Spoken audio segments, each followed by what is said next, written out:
Knowing what to do is very different than doing what you know.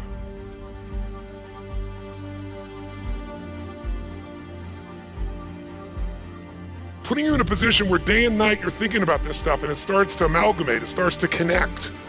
Because as your brain gets overloaded, the beauty of that is your conscious mind kind of disappears a little bit and your unconscious starts to take over. And that's the part of your brain that makes your heart beat 100,000 times a day without you having to think about it. And the great thing about them is, like, we didn't know. We didn't know it wasn't possible. That's a very helpful thing not to know, just to go out there and do it.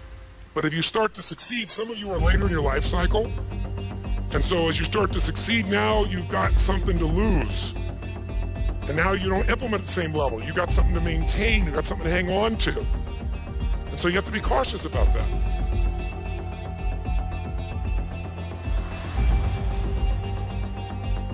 The way you deal with crisis is number one thing you should do is feed your mind.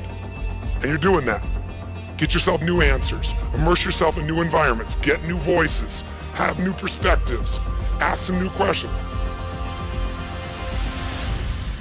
There has to be a level of emotion, a level of hunger in you that makes you go follow through. There's got to be a level of energy in you that when you go share it with people, you're able to influence them to follow through.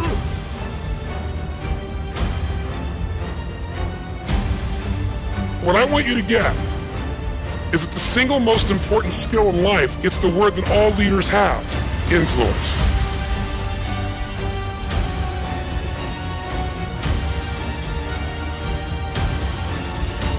If you're creative enough, if you're playful enough, if you're determined enough, if you're focused enough, you can find a way. If you're giving enough, if you're generous enough, if you're honest enough, if you're courageous enough, you will get people to help you. You will find a way. You will make that thing happen. So it's the ability to influence emotion, because that's what affects our intellect.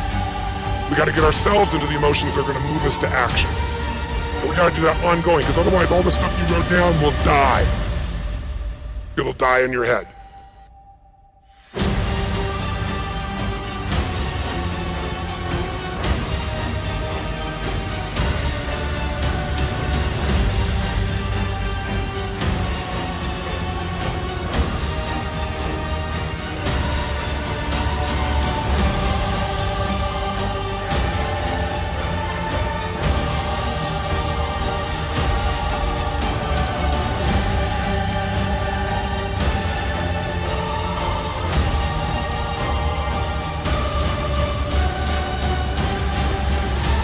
Most people allow their fear of failure, 80%, allow their fear of failure to outweigh their desire to succeed.